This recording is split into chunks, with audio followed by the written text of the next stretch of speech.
तो इतना डर कर आपने इस भक्ति रूपी गर्भ को प्रफुल्लित करना है। जैसे माता गर्भ को राखा यतन बना और ठेस लगे तो क्षण हो तेरी ऐसे भक्ति जा। नारी कहावे पीव की रहे और संग सोए, जार सदा मन में बसे खसम खुशी क्यों होवे। देख कितनी गहरी बात बताई जाता है।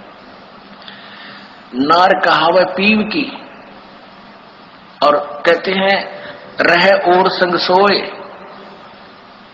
और जार सदा मन में बसे। फिर यहां तक कह दिया। जब उस मान लीजिए उस दुष्टा में कबीर जी आते तो भी मना करते हैं कि नहीं गुरु जी को भी मानो, और जो दुष्ट आत्मा उनके पास जाते हैं वो कि मुझे तो गुरु जी कहे आस्था दुष्ट दे रख गया। तो ऐसे हमने कहते हैं जैसे माता गर्भ को रख यतन बना और ठेस लगे तक क्षीण हो जाती रही, ऐसी भक्ति जा। जैसे किसी बहन को मुश्किल से गर्भ रहा हो कई वर्षों में, फिर वही जानती है कि किस प्रकार इस लाल को इस बच्चे को परिपक्व करना है। सपने में भी डर लगता है कि कहीं करवट बदलते समय बालक पर दाब ना आ जाए, मेरा गर्भ खराब हो जाए।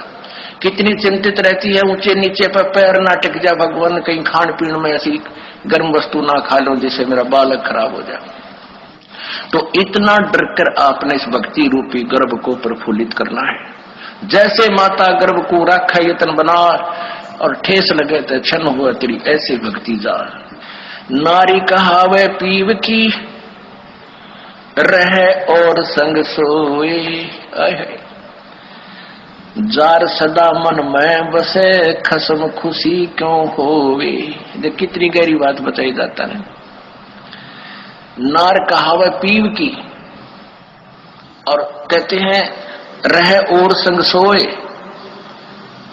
और जार सदा मन में बसे फिर खसम खुशी क्यों होए। आन उपासना अन्य के अंदर आस्था नहीं रखनी। जैसे परमात्मा कबीर जी आए थे 64 लाख शिष्य थे उनके उस समय, उन्होंने कभी नहीं बताया कि मेरे स्थान में किसी और में भगवान आवे है उसमें जाकर पूज लो। अब उन दुष्टा ने के बका रखे ये बालक कि गुरु जी ने कहा है कि तुम ऐसे करो और ऐसे करो और उसको भगवान मानो, और गुरु जी का आगे नहीं बताना, नहीं वो नाराज हो जाएंगे। इन मंदबुद्धियों ने यह भी मान ली गुरु जी का आदेश। पीछे से 10-20 दिन यह बकवास चली थी, अब सेट हो गया। गुरु जी का मेरा आदेश और मेरे सामने आप कहो कि क्या आपने ऐसा बोला है और मैं नाराज हो जाऊंगा, यह भी स्वीकार होगी। तो ये ऐसे कुसंगत होती है, वो बर्बाद करती है उन्हीं को जो मंद बुद्धि होते हैं। नहीं तो ज्ञानवान तुरंत सोच लेते ये कोई बात है, इतने दिन हो गए गुरुजी ने 15 साल हो गए मैं नाम देते न किसी को ऐसा कुछ कहा नहीं, कोई ऐसी दोगली बात करी नहीं।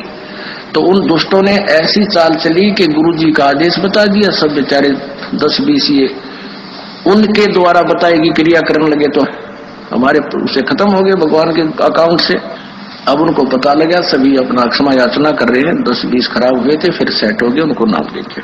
तो परमात्मा कहते हैं कि एक तरफ तो गुरुजी मुझे कह रहे हैं और फिर दूसरे के पास आस्था रख रहे हो, तो उसके विषय में क्या बता रहे हैं कि नार कहावे पीव की और रहे और संग सोए। आस्था किसे में और नकली गुरु किसे मान रही, ऊपर ले मनते। और कहते हैं जार सदा मन में बसे। आस्था तुम्हारी दूसरे में हो गई है तो फिर खसम खुशी क्यों होए। वो परम पिता परमात्मा धनी हमारा क्यों कर राजी होगा। कहते हैं सेज बिछावे सूंदरी अंतर पर्दा होए और तन सौंपे मन दे नहीं कदे न सुहागण होए। अब जैसे यही एक ये मोटा उदाहरण था जो अभी ये घटना हुई कि मुझे तो गुरुजी कहे आस्था दुष्ट डेढ़नी में दुष्टा में। तो क्या बताते हैं सेज बिछावे सूंदरी यानी आत्मा और अंतर पर्दा होए, अंदर दोष रखे, अंदर में आड़ बना ली। और कहते हैं तन सौंपे मन दे नहीं, यानी शारीरिक तरीके से तो यहाँ आकर नमस्कार करे और आत्मा उस दुष्टा में। ये 10-20 से बिगड़े थे वो सेट हो गया। अभी 10-1 दिन ये पता नहीं अंडरग्राउंड कैसे एकदम चल पड़ा था सिस्टम। तो दास को पता चला जब उनको बता दिया कि तुम्हारा सब कुछ बर्बाद हो गया, तो उन प्यारी आत्माओं ने बहुत दुख हुआ इस बात का कि हमारा तो सारा नाश कर दिया उस नालायकों ने। ऐसे बहुत से झटके आएंगे, लेकिन ये हमारे ये परमात्मा का बात किसी से बिगड़ नहीं सकता। ये तो पूरे ब्रह्मांड में छावागार, ये बड़े बड़े ये टीरी खा ये ढाने हमने ये बड़े बड़े पंथ पंडेरिये नए कुतरू आके थोड़े हमारी संगत को खराब कर सकते हैं।